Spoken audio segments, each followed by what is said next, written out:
The Langston estate sprawled across the crest of Cresthaven Hill, a gleaming fortress of glass and marble that seemed to mock the small town below. Its walls held secrets of power, wealth, and cruelty, but to Ella Johnson, it was just a job.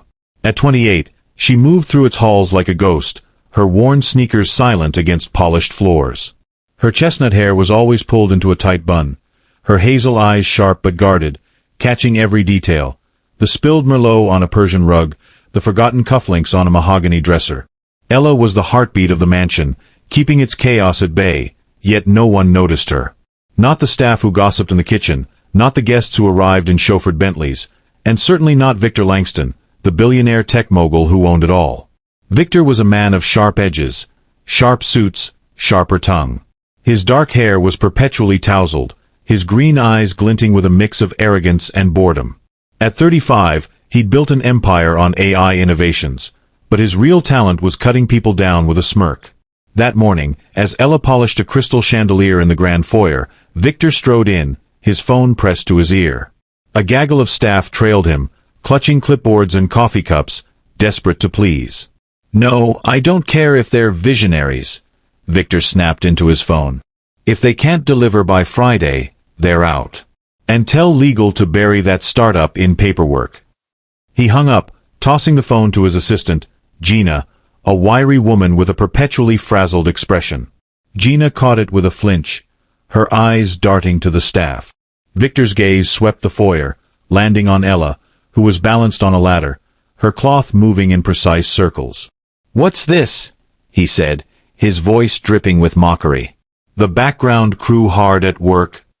He gestured at Ella, and the staff tittered nervously.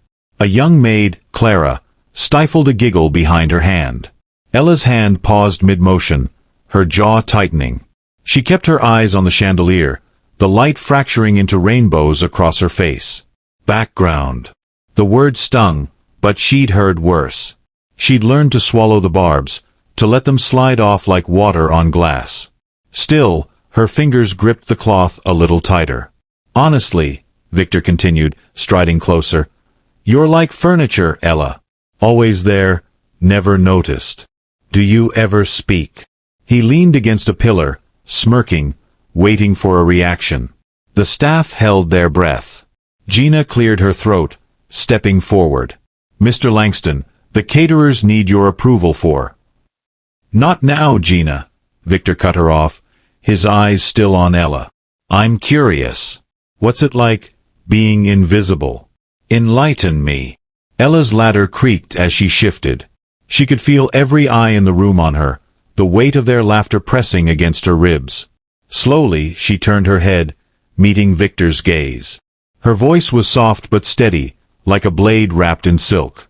"It's peaceful, Mr. Langston. You should try it sometime." A ripple of surprise passed through the staff. Clara's giggle died in her throat. Victor's smirk faltered, just for a second, before he recovered with a theatrical laugh. "Touché. Furniture. Keep polishing." He waved a dismissive hand and strode out, the staff scurrying after him like moths to a flame. Ella resumed her work, her movements deliberate. But inside, something burned, a quiet, stubborn ember. She wasn't invisible. Not to herself. And one day, she'd make sure they all saw it. The next evening, the mansion buzzed with preparations for Victor's annual masquerade ball, a spectacle that drew royalty, tech titans, and Hollywood stars. Ella was in the dining hall, scrubbing a stubborn coffee ring from a rosewood table, when Victor burst in, trailed by Gina and a PR consultant named Marcus, whose glasses kept sliding down his nose. "This year's ball will be legendary," Victor declared, tossing a stack of gold-embossed invitations onto the table. They fanned out like a deck of cards, each one a ticket to a world Ella would never know. "I've got a Saudi prince, a pop diva, and that eccentric countess who collects rare falcons. The press will eat it up." Marcus nodded, scribbling notes. "We'll tease the guest list on social media. Mystery breeds buzz." "Exactly," Victor said, pacing. "And I want the staff on their A-game. No screw-ups. This isn't a backyard barbecue." Gina glanced at Ella, who was quietly wiping the table's edge. "The staff's ready, sir." Ella's been double-checking everything. Linens, crystal, the works. Victor snorted, picking up an invitation and twirling it between his fingers. Ella? The background?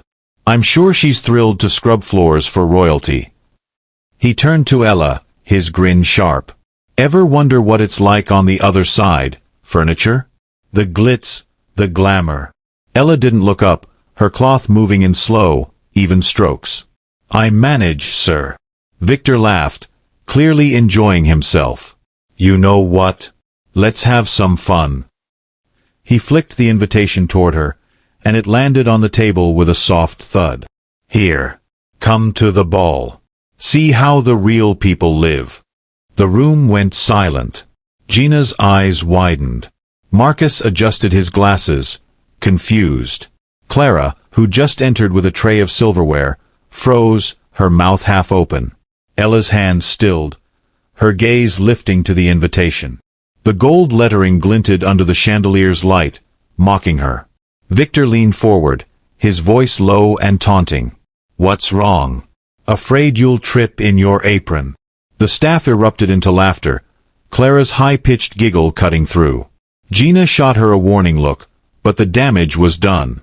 Ella's face remained impassive, but her fingers curled slightly, betraying a flicker of emotion. She reached for the invitation, her movements deliberate. The room watched, waiting for her to crumble. Instead, she picked it up, her eyes locking onto Victor's. Thank you, Mr. Langston, she said, her voice calm, almost serene. I'll consider it. Victor blinked, caught off guard. Then he shrugged, turning away. Don't embarrass yourself, furniture. Let's go, Marcus. I need to approve the wine list.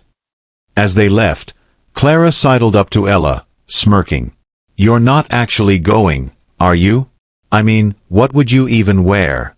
A mop. Ella tucked the invitation into her apron pocket, her expression unreadable. Good night, Clara. That night, in her tiny attic room above the mansion's garage, Ella sat on her narrow bed, the invitation in her hands. The gold lettering seemed to pulse in the dim light of her lamp. She traced it with her finger, her mind racing. Victor thought he'd humiliated her. He thought she'd stay small, invisible. But Ella wasn't going to the ball for him. She was going for herself. Ella's life hadn't always been dust rags and dawn shifts. 6 years ago, she'd been a rising star at a prestigious design school in Paris, her sketches earning praise from professors and peers. Her portfolio brimmed with bold, ethereal gowns, designs that blended vintage elegance with modern defiance. But when her mother fell ill, Ella returned home to Cresthaven, trading her dreams for hospital bills and grief. After her mother's death, her brother, consumed by greed, sold their family home and vanished with the money. Ella was left with nothing but a suitcase and a broken heart. Housekeeping at the Langston estate became her lifeline, but it didn't erase who she was. In her attic room, Ella knelt beside an old trunk, its hinges creaking as she opened it. Inside were relics of her past. Sketchbooks filled with dresses, a faded photo of her mother laughing, a single pearl earring she'd never found the match for.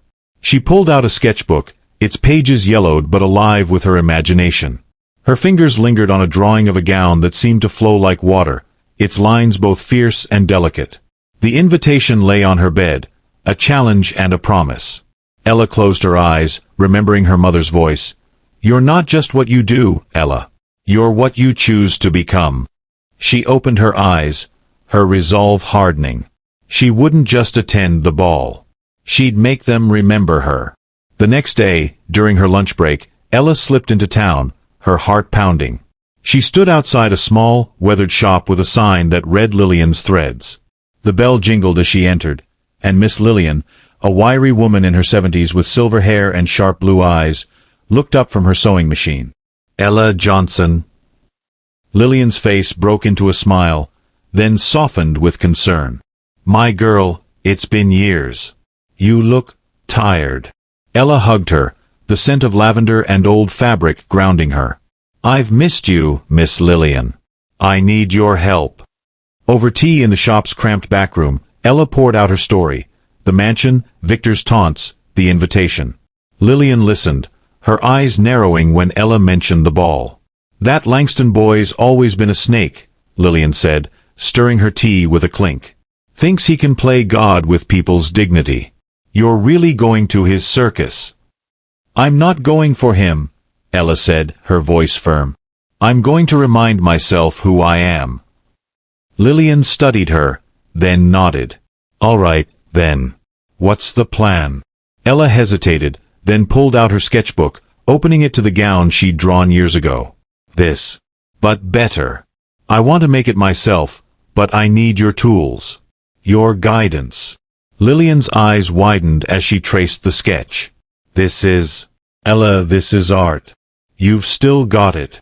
She looked up, her voice fierce. You're not just going to that ball. You're going to burn it down. For the next 2 weeks, Ella's days were a blur of work and creation. By day, she cleaned the mansion, dodging Victor's barbs and Clara's snickers. By night, she was at Lillian's shop, her hands moving with a purpose she hadn't felt in years. The gown took shape under her fingers, recycled silk from thrift stores, dyed a deep sapphire that shimmered like twilight. She hand-stitched beads scavenged from old costume jewelry, each one catching the light like a star. The bodice was fitted, the skirt flowing, with subtle embroidery that told her story. Vines for resilience, birds for freedom. One night, as Ella sewed by lamplight, Lillian watched her, a mug of tea in her hands. You're different, Lillian said. Not just the dress. There's fire in you now. Ella paused, a needle poised above the fabric. I was so angry at first. At Victor, at the world. But this. She gestured to the gown.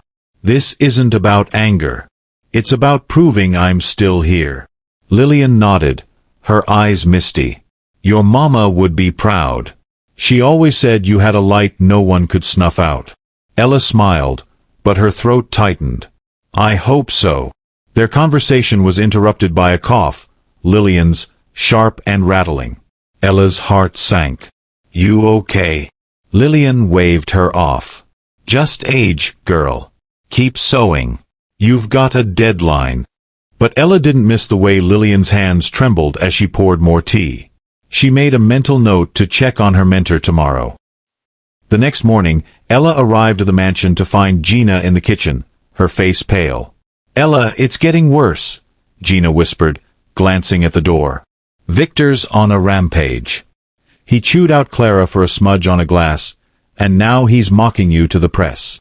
Ella's stomach twisted. The press. Gina nodded, pulling out her phone and showing Ella a headline, Billionaire's charity stunt, invites housekeeper to elite ball. The article quoted Victor calling Ella my +1 from the slums, his tone dripping with condescension. Ella's hands clenched, but she forced herself to breathe. Let him talk, she said, her voice low. It'll make tomorrow sweeter. Gina frowned, confused. Tomorrow? You're actually going. Ella met her eyes, a quiet strength in her gaze. You'll see. That afternoon, Ella rushed to Lillian's shop, only to find it locked. Panic flared. She called Lillian's phone, her heart racing until a weak voice answered. I'm at home, Ella. Just a bad day. Ella found Lillian in her small apartment, pale and wrapped in a quilt. You should have called me, Ella said, kneeling beside her. What's going on? Lillian sighed. My heart's acting up. Doctor says I need rest. But don't you dare stop that dress for me. Ella's eyes stung. I can't do this without you. You already are, Lillian said, squeezing her hand. Finish it. For both of us. That night, Ella returned to the shop alone, the gown nearly complete. Her hands shook as she stitched the final beads, her mind torn between Lillian's health and the looming ball. She thought of Victor's smirk, Clara's laughter, the years she'd spent invisible. She thought of her mother, of Lillian, of every woman who'd been dismissed. I'll make this count, she whispered, her voice fierce. For her. For me. For all of us. At dawn, the gown was finished. Ella held it up, the sapphire fabric catching the first light. It was more than a dress, it was her soul, stitched into silk. She folded it carefully, her heart pounding with a mix of fear and fire. Tomorrow, She'd walk into Victor's world. And she'd make sure they never forgot her. The night before Victor Langston's masquerade ball, Cresthaven Hill glowed like a beacon, the mansion's windows ablaze with golden light. Inside, staff scurried, polishing silver and arranging orchids, while outside, reporters camped in vans, hungry for a glimpse of the elite guest list. Ella Johnson, however, was in her attic room above the garage, staring at her sapphire gown. It hung on a makeshift rack, its hand-stitched beads glinting like stars against the twilight blue silk. Her hazel eyes traced its lines, vines embroidered for resilience, birds for freedom. This wasn't just a dress, it was her defiance, her rebirth. Earlier that day, Ella had seen the headline Gina warned her about, "Billionaire's charity stunt, invites housekeeper to elite ball." Victor's quote, "My +1 from the slums," had gone viral, spawning memes and hot takes. On X, users debated whether it was a PR stunt or cruelty disguised as kindness. Ella scrolled through the posts on her cracked phone, her lips curving into a faint smile. "Keep talking," she whispered. "Tomorrow, you'll see." She'd visited Miss Lillian that morning, her mentor still weak but stubborn. "Wear that gown like armor," Lillian had rasped, her blue eyes fierce. "Make them choke on their laughter." Ella promised she would, but worry gnawed at her. Lillian's cough had worsened, and the doctor's vague updates offered little comfort. Still, Ella pushed the fear down. Tonight was for focus. Tomorrow was for fire. Downstairs, Victor held court in the mansion's library, a glass of bourbon in hand. Gina hovered nearby, her tablet glowing with last-minute logistics. Marcus, the PR consultant, paced, adjusting his glasses. "The press is eating up the housekeeper angle," Marcus said, his voice eager. "It's trending. #Langston Ball. You're coming off as inclusive." Victor snorted, swirling his drink. "Inclusive? It's entertainment." The background showing up in her thrift store rags? Pure comedy. He leaned back, smirking. "Let's see if she dares." Gina's fingers tightened on her tablet. "Sir, maybe we should soften the narrative. People are calling it mean-spirited." Victor's eyes narrowed. "Mean-spirited? Gina, it's a game. She's furniture. If she takes it personally, that's her problem." He waved her off. "Make sure the photographers get my good side tomorrow. And no shots of the help unless they're serving drinks."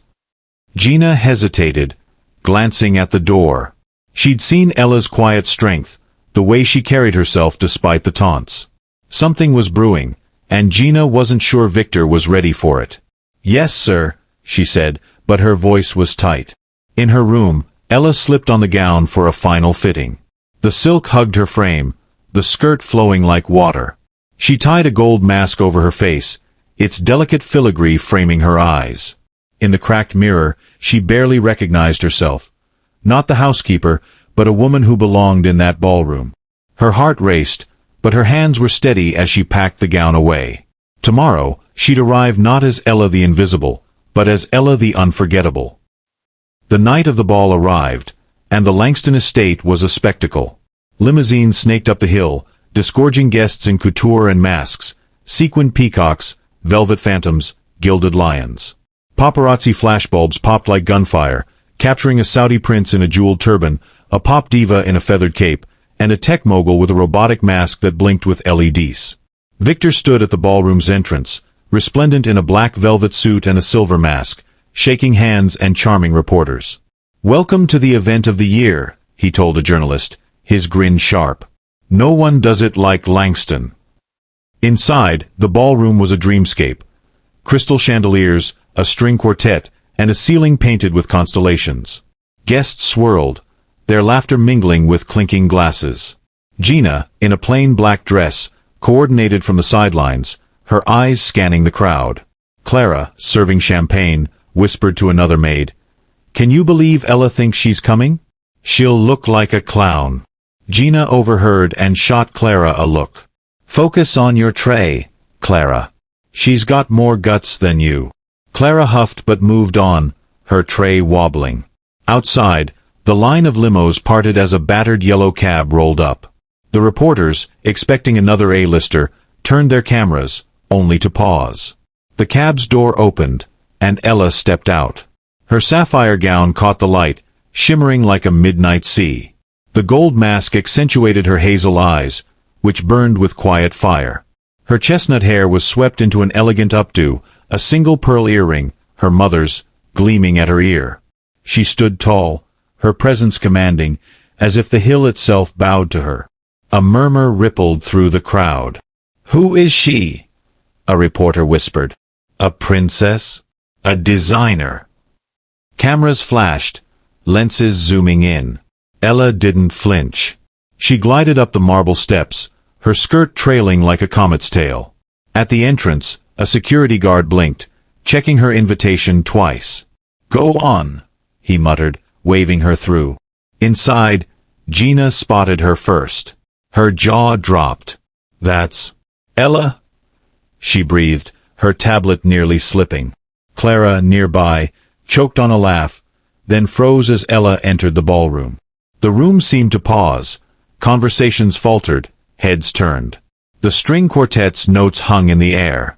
Ella moved with grace, her gown reflecting light like liquid starlight. Guests whispered, pointing. "Is she royalty? That dress, it's couture, isn't it?" Victor, mid-conversation with a countess, noticed the shift. His eyes followed the crowd's gaze, landing on Ella. His bourbon glass stilled halfway to his lips. For a moment, he didn't recognize her. Then her eyes met his through the mask, and she gave a slight, deliberate nod. His smirk vanished, replaced by something unreadable, confusion, maybe even unease. Ella moved through the ballroom, her heart pounding but her steps steady. Guests parted for her, their masks hiding their faces but not their curiosity. A fashion editor in a peacock mask leaned toward her companion. That gown, hand-stitched, but not a single visible seam. "Who's her designer?" Her companion shrugged.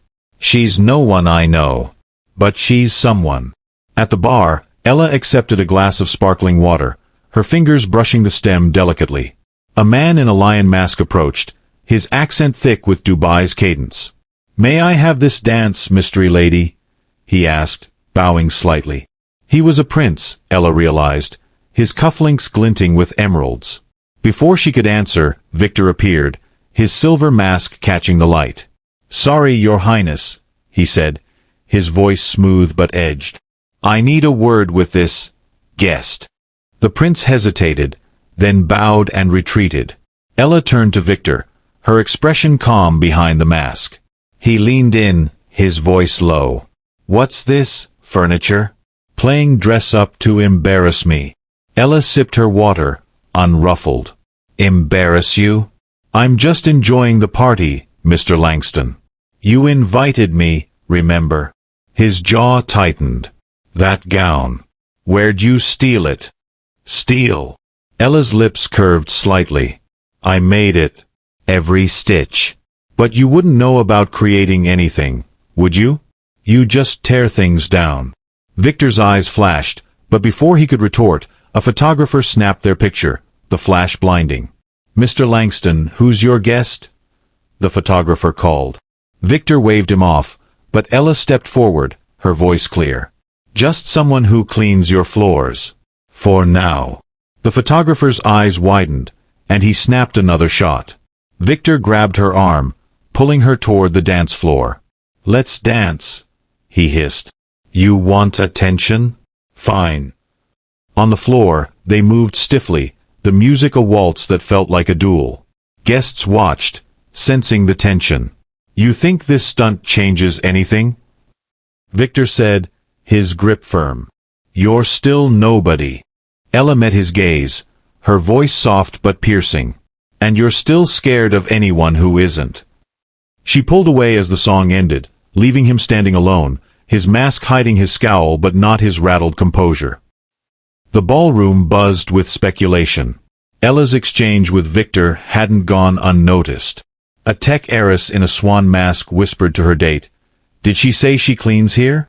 "That's the housekeeper." Her date nodded, eyes wide. "She's got nerve. And that dress, Vera Wong wishes. Ella retreated to a corner, her pulse racing. She'd planned to make an entrance, but the intensity of the attention was overwhelming. Gina approached, her face a mix of awe and worry. Ella, you're incredible. But Victor's furious. Be careful. Ella nodded, adjusting her mask. Thanks, Gina. But I'm not here to hide. Across the room, Victor regrouped, charming a senator while keeping Ella in his peripheral vision. Marcus sidled up, his glasses fogging with stress. Sir, the press is obsessed with her. They're calling her the mystery muse. We need to control the narrative. Victor downed his bourbon. Control it?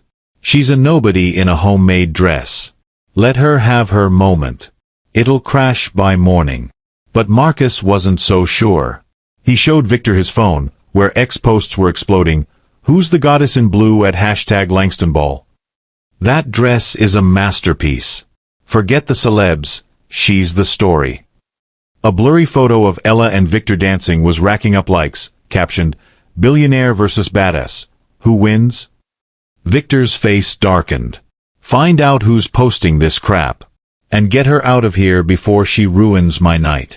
Gina overheard and slipped away, finding Ella near the balcony. Ella, they're talking about escorting you out. Victor's ego can't handle this. Ella's eyes hardened. Let them try. I'm not leaving until I'm ready. She straightened, her gown catching the moonlight as she stepped back into the fray. A fashion blogger approached, her phone recording. Miss, your dress is stunning. Who designed it? Ella smiled, her voice steady. I did. From scraps and dreams. The blogger's jaw dropped. You're saying you're self-taught? Can I quote you? Quote this, Ella said, her gaze sweeping the room. Never underestimate who you laugh at today. The blogger scrambled to post the clip, and within minutes, it was trending. Victor watched from afar, his hands clenching. Ella wasn't just a guest anymore. She was a threat. By midnight, the ball was a circus, and Ella was its star. Guests snapped selfies with her in the background, their captions fueling the frenzy, met the mystery muse. This dress is giving life. On X, #Masquerade Muse trended globally, with fashion accounts dissecting her gown's craftsmanship. A Vogue editor tweeted, whoever she is, her designer needs a runway. Stat. Gina, now secretly rooting for Ella, helped her set up an X account, @HiddenThread. Ella posted a single photo, her gown's hem, with the caption, stitched with purpose. The account gained 100,000 followers in an hour. Comments flooded in, Queen Energy. Tell us your story. Ella stood by the ballroom's grand staircase, watching the chaos she'd sparked. A young woman in a butterfly mask approached, her voice shy. I saw your post. I saw, too. You're inspiring. Ella's heart swelled. Keep sewing, she said. Your hands can change the world. Nearby, Victor was losing control.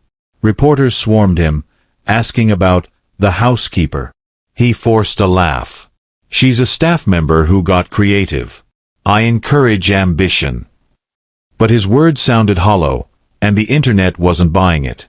A viral post read, Victor Langston thought he was trolling her. She trolled him. #Masquerade Muse.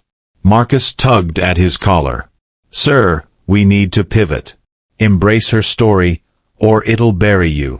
Victor glared. Bury me? She's a maid. This is my ball. But as he watched Ella glide through the crowd, her gown a beacon, he felt something unfamiliar, doubt. For the first time, his empire felt fragile. Ella slipped onto the balcony, needing air. The night was crisp, the stars bright above Cresthaven. She removed her mask, letting the breeze cool her face. Gina joined her, breathless. Ella, you're a phenomenon. But what's next? Ella looked at the mansion, its lights mocking her past. Next, she said, her voice fierce. I tell the world who I am. On my terms. The morning after the masquerade ball, Cresthaven buzzed with the mystery of the masquerade muse. Ella Johnson's sapphire gown and enigmatic presence had set the internet ablaze, with hashtag masquerade muse trending globally and a hidden thread nearing 1 million followers. In her attic room above the Langston mansion's garage, Ella sat on her narrow bed, her phone glowing with notifications. Her gold mask lay beside her, a relic of the night she'd rewritten her story. Her hazel eyes were tired but fierce, her chestnut hair loose around her shoulders. She'd sparked a fire, and now it was time to claim it. Gina, Victor's assistant, had slipped into Ella's room at dawn, her face a mix of awe and urgency. "Ella, you're everywhere. Vogue, TMZ, even BBC. They're begging to know who you are." She hesitated, glancing at the door. But Victor's livid. "He's telling reporters he'd discovered you, like you're his project." Ella's lips twitched, a spark of defiance in her gaze. "Let him spin his lies. I'm done being his prop." Gina handed her a burner phone. "Use this to post. Keep it anonymous until you're ready. And be careful. Victor doesn't like losing." Alone again, Ella opened her sketchbook, her fingers tracing the gown's design. She thought of her mother's courage, Miss Lillian's faith, and the years she'd spent invisible. The world was watching now, and she wouldn't hide. She filmed a video on the burner phone, sitting by her tiny window, the dawn light softening her features. Her voice was raw but steady. "My name is Ella Johnson," she began, her eyes locking onto the camera. "I'm the housekeeper at Langston Manor. I'm also a designer, a dreamer, and a woman who's been laughed at her whole life. Last night, I wore a gown I made from scraps, not to impress anyone, but to remind myself who I am. I've lost everything. My family, my dreams, my voice. But I'm taking them back. This is for every person who's been called background. You're not invisible. You're unstoppable." She posted the video to @ hidden thread with the caption, "Unmasked. Unafraid." Within minutes, it exploded, retweeted by fashion icons, shared by activists, and viewed millions of times. Comments flooded in. "Ella, you're a legend. This is the comeback of the century." A viral meme showed Victor's stunned face at the ball with the caption, hashtag taunted the tailor, big mistake. Downstairs, Victor paced the mansion's library, his silver mask from the ball discarded on a table. His phone buzzed with alerts, each one a dagger. Marcus, his PR consultant, stood by, sweating. "Sir, her video's at 10 million views. People are calling you a bully. We need to pivot, fast." Victor slammed his bourbon glass down. "Pivot? She's a maid. I gave her a chance, and she spits in my face." He scrolled through X, his jaw tightening at a post. Victor Langston thought he was trolling Ella. She trolled his whole empire. Gina entered, her tablet clutched tightly. "Sir, the board's asking for a statement. Investors are concerned." Victor whirled on her. "Concerned? Tell them I made her famous. Without me, she's nothing." Ella's video played on Gina's tablet, her voice cutting through the room. "You're not invisible. You're unstoppable." Victor's face darkened. "Get her in here. Now." But Ella was already gone, her apron folded neatly on her bed. She'd slipped out at sunrise, heading to Lillian's shop, ready to face the world on her terms. By noon, Ella's video had reshaped the narrative. Fashion houses flooded @ hidden thread with offers, from brand deals to runway collaborations. A Paris design school emailed, inviting her as a guest lecturer. At Lillian's threads, Ella sat with her mentor, the shop's warmth a stark contrast to the mansion's cold marble. Lillian, frail but radiant, sipped tea, her silver hair glowing in the sunlight. "You did it, girl," Lillian said, her voice raspy but proud. "You showed them all." Ella squeezed her hand, worry creasing her brow. "I just want you to be okay. This," she gestured to her phone, buzzing with notifications, "it's for us." Lillian chuckled. "I'm tougher than I look. Now, what's next?" Ella's phone pinged with a message from Maison Velle, a renowned fashion house. "Ms. Johnson, your gown is a masterpiece. We'd like to partner for a capsule collection. Name your terms. Another came from Cresthaven's Art Institute. Inspire our students. Teach a master class. Before Ella could respond, the shop's bell jingled. A woman in a sleek blazer entered, Camille Dubois, Velez creative director.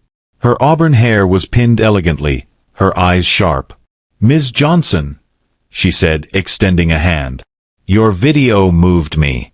Your talent is undeniable." Ella stood, surprised. "Thank you, Ms. Dubois. I wasn't expecting you." Camille smiled. "When genius appears, we follow. Your gown wasn't just fashion, it was a story. We want to help you tell more." She slid a contract across the table. A 5-piece collection, full creative control, and a global launch. "What do you say?" Lillian raised an eyebrow. "Full control? That's rare." Ella hesitated, her fingers grazing the contract. "Why me? I'm nobody." Camille leaned forward. "You're the woman who turned scraps into art and walked into a lion's den wearing it. That's not nobody. That's a revolution." Ella's heart raced. She thought of her mother, of Lillian's trembling hands, of the attic room where she'd rebuilt herself. "I'll consider it," she said, her voice steady. "But it has to be on my terms." Camille nodded. "I expected nothing less." Back at the mansion, Victor's world was cracking. He'd fired Gina that morning, blaming her for Ella's rise. "You let her steal my spotlight," he'd shouted. Gina, packing her desk, had snapped, "You did that yourself, Victor. She's not your puppet, she's your mirror." Now, alone in his office, Victor scrolled through X, where hashtag taunted the tailor memes mocked him relentlessly. A reporter's email demanded comment on workplace toxicity. He tossed his phone, his smirk gone. "This isn't over," he muttered, but his voice lacked conviction. By evening, the tide had turned fully against Victor. A former Langston employee posted on X, "Victor Langston belittled us daily. Ella's story is just the start." Others followed, sharing stories of cruel remarks and unpaid overtime. A tech journalist published an exposé detailing Victor's shady business deals, price-fixing, patent theft. The article went viral, with comments like, "Ella exposed more than her talent. She exposed him." Ella, at Lillian's apartment, watched the storm unfold on her phone. She'd expected attention, but not this, a reckoning. Lillian, propped up on pillows, scrolled through the posts. "You didn't just shine, Ella. You lit a match." Ella frowned. "I didn't want to destroy him. I just wanted to be seen." Lillian's eyes softened. "Sometimes, truth does both. You showed the world who he is. Now stay focused. This," she tapped Ella's sketchbook, "is your power." A knock interrupted them. Gina stood at the door, her eyes red but defiant. "Ella, I got fired. Victor's blaming everyone but himself." Ella's heart sank. "Gina, I'm so sorry." "Don't be," Gina cut in, pulling out a USB drive. "I've got emails, Victor's orders to sabotage competitors, to silence staff. I'm giving them to the press. He's done." Ella hesitated, glancing at Lillian. "That's dangerous. Are you sure?" Gina's jaw tightened. "He called me useless. He called you furniture. I'm done protecting him." She handed Ella the drive. "Use it if you need to. But I'm blowing the whistle either way." Lillian nodded approvingly. "Brave girl. Both of you." Ella clutched the drive, her mind racing. She didn't want revenge, but she wouldn't let Victor rewrite her story. "Thank you, Gina. Whatever happens, I've got your back." As Gina left, Ella's phone buzzed, a message from a lawyer offering to represent her pro bono if Victor retaliated. The world was rallying behind her, and it felt both exhilarating and terrifying. 3 weeks later, Ella stood in a converted warehouse in Cresthaven's Arts District, her first pop-up showroom a reality. Maison Velle had fast-tracked a partnership, and Ella had designed 3 new pieces, gowns that blended her signature storytelling with bold innovation. The space was simple but striking: white walls, fairy lights, and her sketches framed like art. Her sapphire ball gown hung in the center, a beacon. The opening night was packed. Fashion editors, local designers, and even a few ball guests filled the room, sipping champagne and whispering. Lillian, frail but beaming, sat in the front row, her oxygen tank discreetly tucked beside her. Ella, in a tailored black jumpsuit she'd made herself, greeted guests, her pearl earring glinting. Camille Dubois approached, a flute of champagne in hand. "Ella, this is extraordinary. The buzz is already global. Have you seen WWD's headline? From housekeeper to haute couture." Ella smiled, but her eyes were on Lillian. "It's not about headlines. It's about her. She believed in me when I didn't." Camille followed her gaze. "Then she's as much a visionary as you." The show began, models gliding out in Ella's designs, a crimson gown with phoenix embroidery, a silver dress that shimmered like moonlight, and a green cape that flowed like a forest. The crowd gasped, then stood, applauding. Lillian's eyes shone with tears. Ella took the runway, her voice breaking as she spoke. "This is for every woman who's been told she's not enough. You are." Afterward, a young designer named Mia approached, clutching a sketchbook. "Ms. Johnson, I'm in school, but your story gives me hope. Can I show you my work?" Ella's heart swelled. "Of course. And call me Ella. We're all just stitching our dreams." Across town, Victor's empire crumbled. His stock plummeted after investors pulled out, spooked by the exposés. The SEC announced an investigation. Victor, holed up in his mansion, watched Ella's showroom livestream on X, her voice echoing, "You are enough." His bourbon glass trembled in his hand. A month later, Victor Langston was a shadow of himself. His company faced multimillion-dollar fines, and his board forced a downsizing. The mansion, once a symbol of power, felt like a tomb. Victor sat in his office, the walls bare after staff cleared out. His phone was silent. No investors, no allies. Ex-posts mocked him, hashtag taunted the tailor, from billionaire to bust. He opened Ella's video again, her words haunting, "You're unstoppable." For the first time, Victor saw her, not as furniture, but as a mirror. He'd built an empire on control, but Ella had shown him what real power looked like. He poured another drink, staring at a photo of the ball, Ella's gown a blur of sapphire. "What did I miss?" he muttered. Ella, meanwhile, was thriving. Her showroom had extended its run, and orders poured in. She visited Lillian daily, sketching new designs by her bedside. One evening, Lillian gripped her hand. "You didn't just win, Ella. You changed the game." Ella smiled, her eyes misty. "I just followed your lead." That night, Ella walked through Cresthaven streets, passing the hill where the mansion loomed. She didn't gloat, she prayed for strength to keep building, to stay true to her purpose. Her phone buzzed with a new ex-post from a hidden thread, a sketch of her next gown, captioned, "For the dreamers. Keep rising." The likes rolled in, but Ella's focus was on the horizon. Victor's fall was his story. Hers was just beginning. 6 months after the masquerade ball, Ella Johnson was no longer the invisible housekeeper. Her sapphire gown had sparked a global movement, her hidden thread account boasting millions of followers, and her pop-up showroom had become a fashion pilgrimage site. Yet, as Cresthaven's autumn leaves turned gold, Ella returned to the place where her story began, the weathered streets of Southside, her childhood neighborhood. The air smelled of fried plantain and possibility, and Ella, in a simple denim jacket and her mother's pearl earring, felt more at home here than in any ballroom. Southside was a patchwork of cracked sidewalks, vibrant murals, and resilient spirits. Ella stood outside the community center, a squat building with peeling paint, where she'd once learned to sew. Today, it was alive with activity. Teenage girls clutching sketchbooks, local artisans setting up tables, and volunteers hanging banners that read, Ella Johnson Youth Fashion Program. Ella had poured her earnings into scholarships and workshops, determined to give others the chance she'd nearly lost. Inside, she met with Keisha, the center's director, a no-nonsense woman with braided hair and a warm smile. "Ella, this is unreal," Keisha said, gesturing to the bustling room. "These girls haven't stopped talking about you since the ball. You're their hero." Ella blushed, adjusting her jacket. "I'm just paying it forward. My mom used to bring me here. She'd want this." Keisha nodded, her eyes softening. "She'd be proud. But, girl, you're doing more than that. You're showing them they can dream big."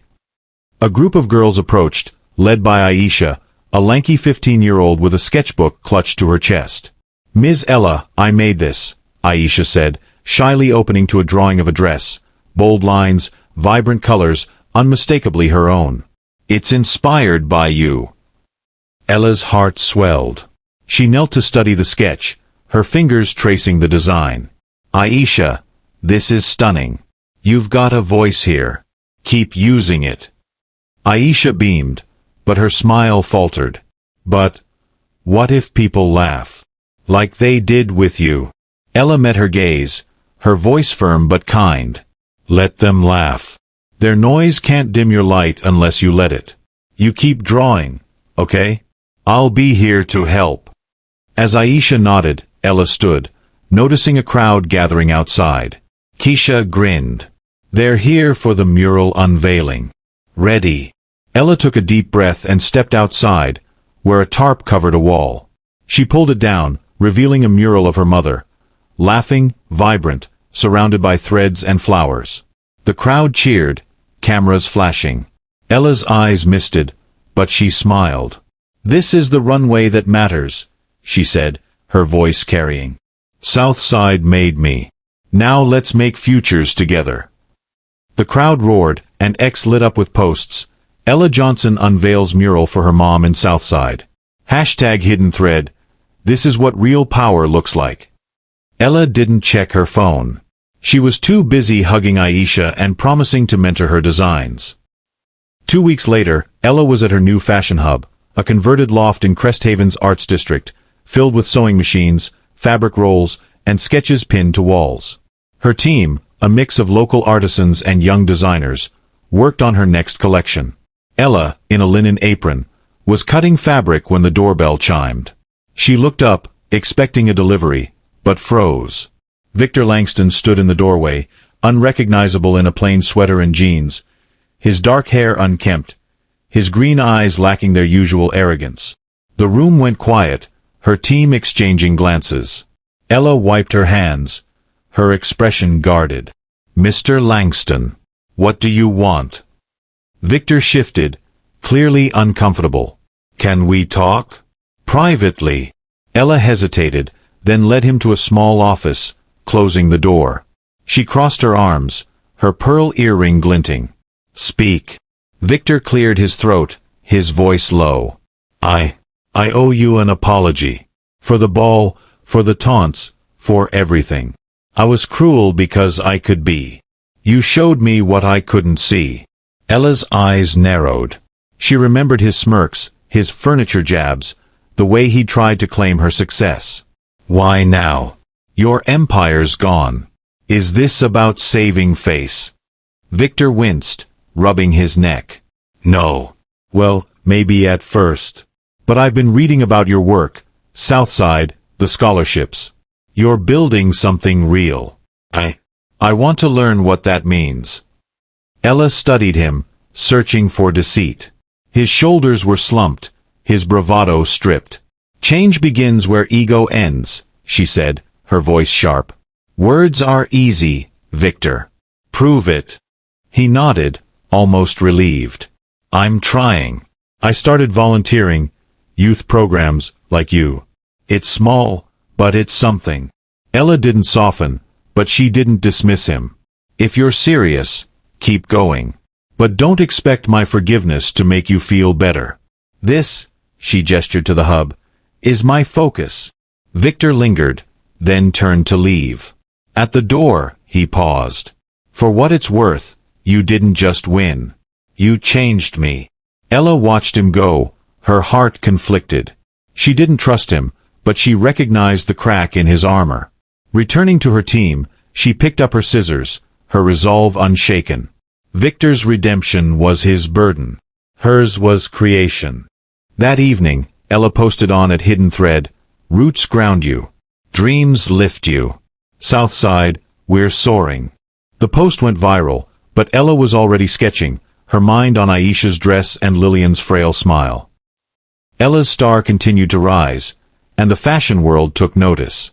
An invitation arrived from Paris Fashion Week, the industry's pinnacle, requesting her presence as a guest designer.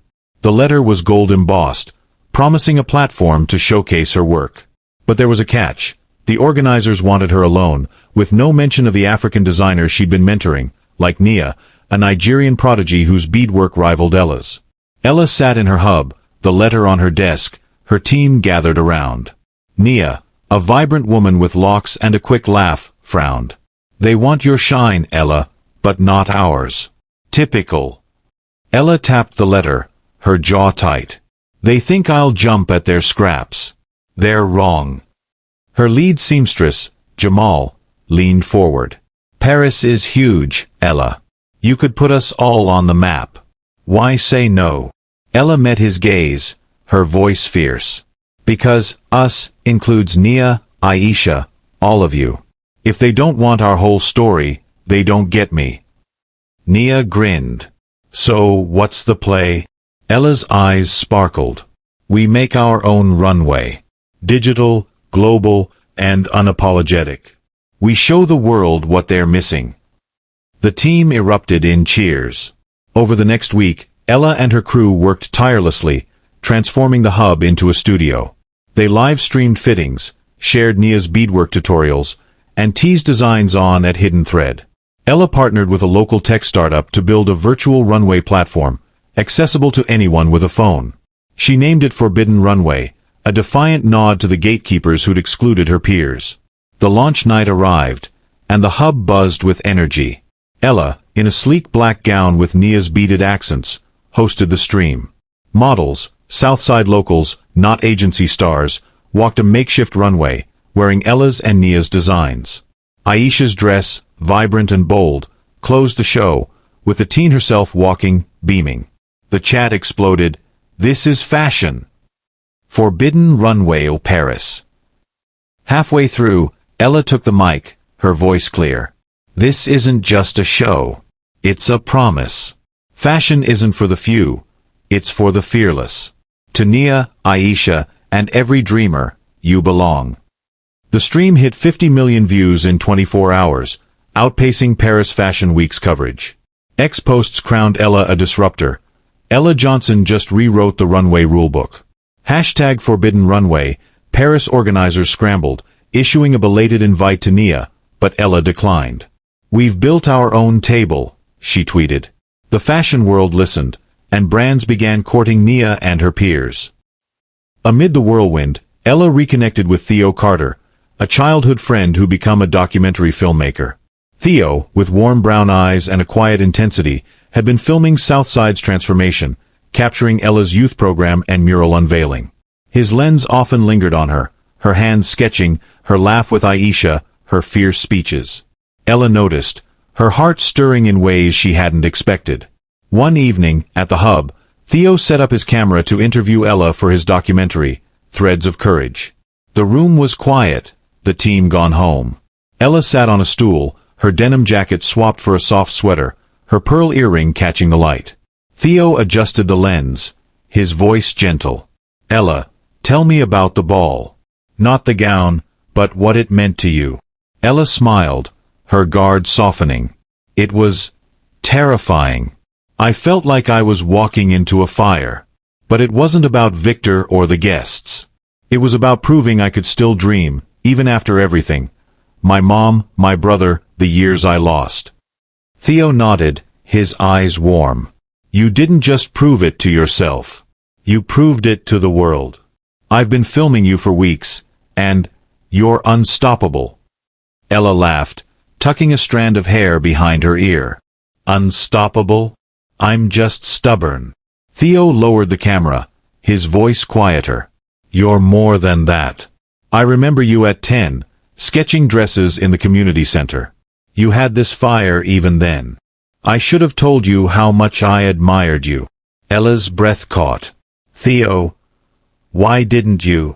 He shrugged, a shy smile breaking through. I was a kid, scared you'd laugh. But now, I'm not scared. Ella, I fell in love with your story first. Then, with you. The air stilled. Ella's heart raced, but her smile was soft. You're filming this, aren't you? Theo grinned, tapping the camera. For the director's cut. She stood, closing the distance between them. Then let's give your audience something real. She kissed him, soft but sure, and Theo's arms wrapped around her, the camera forgotten. The moment wasn't for X or the world, it was theirs. The documentary's final scene, released months later, showed Ella and Theo laughing in Southside, her hand in his, with the caption, "Love grows where dreams take root." Fans on X adored their chemistry, posting, "Ella and Theo are goals." But for Ella, it was simpler. Theo saw her, not as a muse, but as a partner. That night, Ella sketched a new gown, inspired by Theo's quiet strength. She posted a teaser on @HiddenThread, for the ones who see you. #Threads of courage, the likes poured in, but Ella's focus was on Theo's laughter, echoing in her heart. A year after the masquerade ball, Ella Johnson was a force in the fashion world. Her forbidden runway had redefined inclusivity, her Southside youth program was thriving, and her partnership with Maison Velle had launched a sold-out collection. Yet, Ella remained grounded, her pearl earring a constant reminder of her mother's strength. In late spring, a letter arrived at her Cresthaven fashion hub, sealed with the crest of the Global Fashion Consortium, an elite body that shaped industry trends. They invited her to join their board, a seat at the table of fashion's most powerful. Ella stood in her loft office, the letter in her hands, sunlight streaming through tall windows. Her team buzzed outside, sewing and sketching. Nia, her Nigerian protege, leaned against the doorframe, her locks tied back. "You're gonna do it, right? That's the big leagues, Ella." Ella frowned, tapping the letter. "It's a chance to change things, sustainability, diversity. But these people, they're the ones who gate-kept us." Nia grinned. "Exactly. Go in there and shake it up. You're not just Ella anymore. You're us." Bolstered, Ella accepted. The board meeting was held in a sleek Manhattan skyscraper, its glass walls reflecting a city that never slowed. Ella arrived in a tailored emerald blazer of her own design, its subtle beadwork a nod to Nia's influence. The boardroom was a sea of suits, mostly older men, a few women, all exuding wealth. At the head sat Roland Pierce, a silver-haired executive known for his sharp tongue. Pierce stood, his smile thin. "Ms. Johnson, welcome. Your unconventional rise has certainly caught our attention." Ella took her seat, her posture regal. "Thank you, Mr. Pierce. I'm here to make sure the industry catches up to the world." A murmur rippled through the room. A younger executive, Claire Voss, leaned forward, her eyes curious. "Your forbidden runway was bold. But can it scale?" Ella met her gaze. "It already has. 50 million views, thousands of designers platformed, and partnerships in Lagos, Seoul, and Sao Paulo. Scale isn't the issue. Access is." Pierce coughed, adjusting his tie. "Access is a buzzword, Ms. Johnson. The industry thrives on exclusivity." Ella's voice was calm but cutting.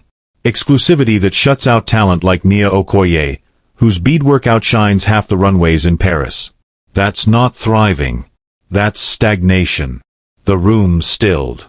Pierce's smile tightened, but Claire nodded, scribbling notes. An older executive, Mr. Lang, spoke up, his tone patronizing. "With respect, you're new here. Fashion isn't a charity. It's a business." Ella leaned forward, her eyes blazing. "And I'm the business. My collection sold out in hours. My programs are training the next generation. If you want fashion to survive, listen to the voices you've ignored." Lang sputtered, but Claire interjected. "She's right. Our data shows younger consumers want authenticity. Ella's model is the future." The meeting shifted, Ella steering discussions toward ethical sourcing and diverse hiring. By the end, Pierce approached, his tone grudging.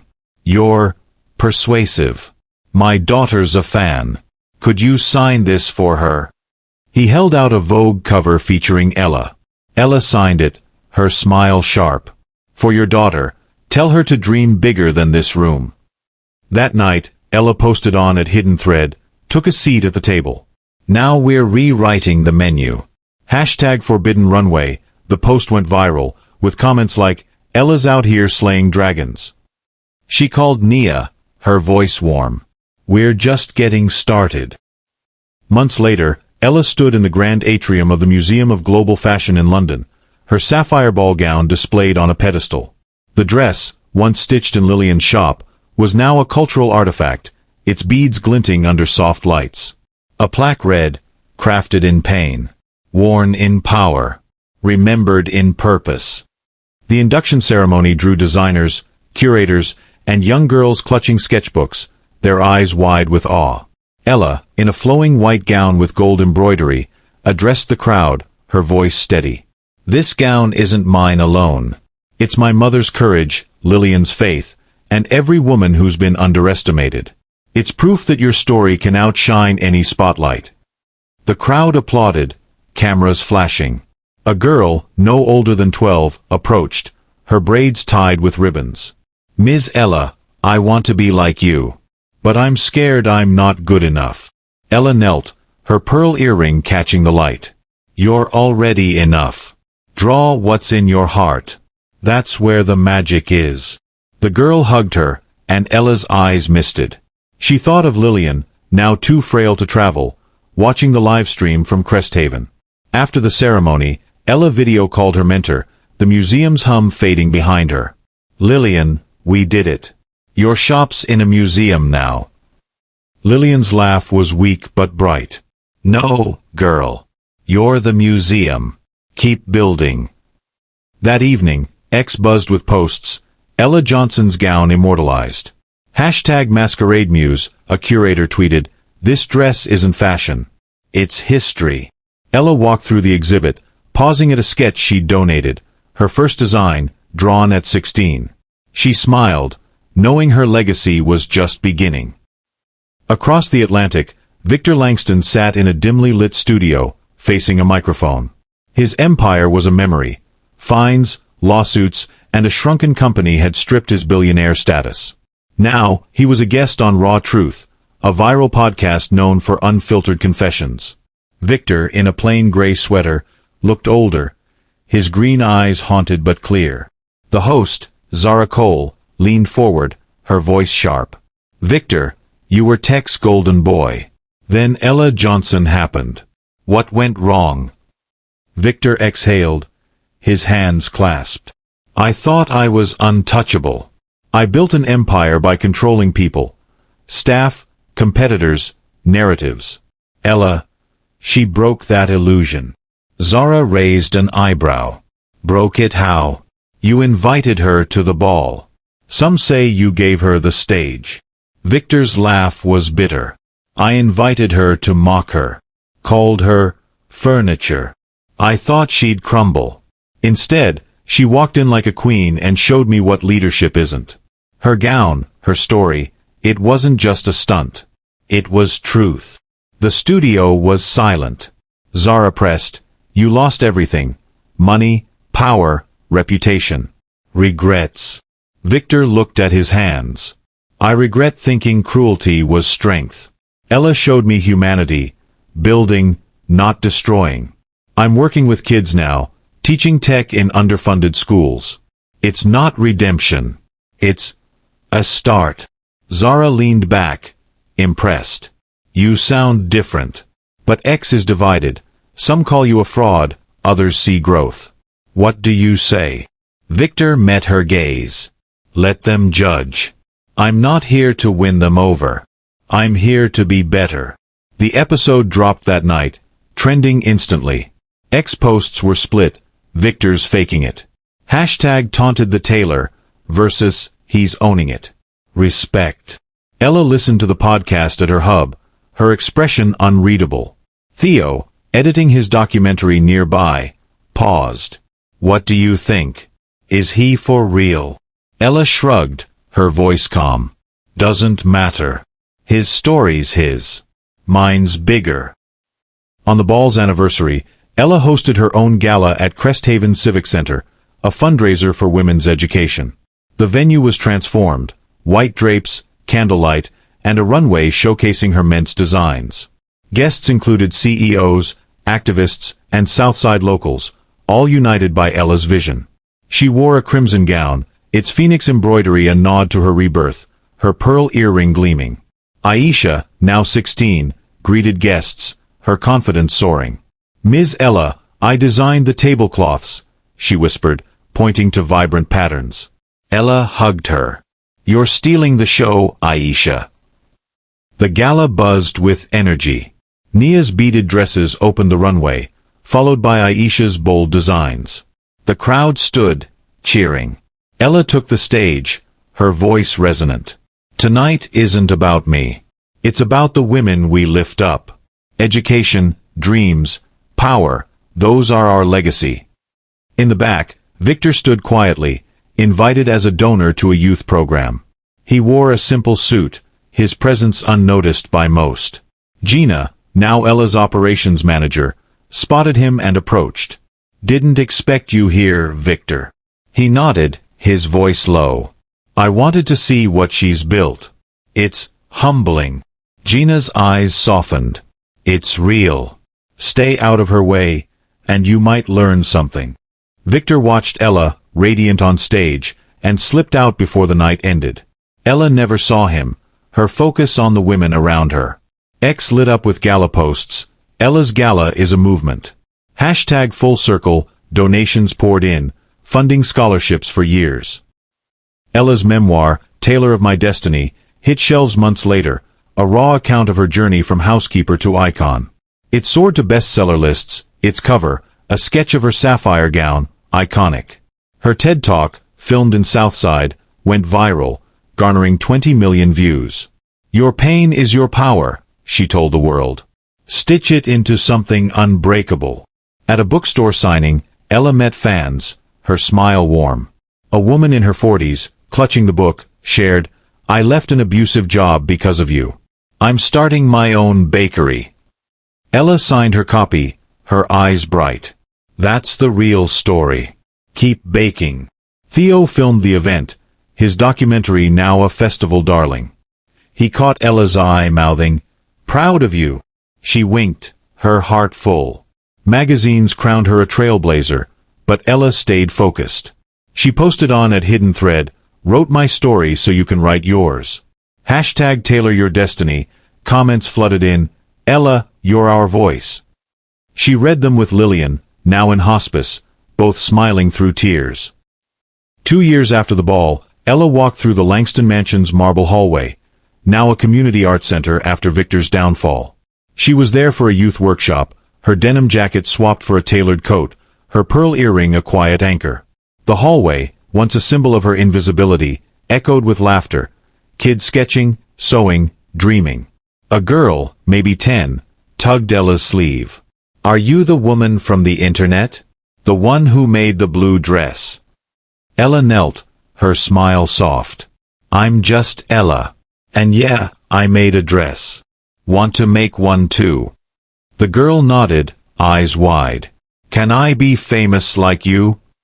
Ella laughed, her voice warm. "Famous? Nah, be you. That's enough." The girl ran off, clutching a sketchbook. Ella stood, her gaze lingering on the hallway. She remembered Victor's taunts, her trembling hands, the gown that changed everything. Now, she was the story, not the background. Theo joined her, his camera slung over his shoulder. "Full circle, huh?" Ella nodded, taking his hand. "One moment can rewrite everything." The screen faded with her words on at Hidden Thread, "Never underestimate who you laugh at today." Hashtag Hidden Thread, the post went viral, a final reminder of Ella's power. As she left the mansion, Southside's lights glowed below, a testament to dreams unstoppable. "I'm glad you made it to the end. I hope you enjoyed the story."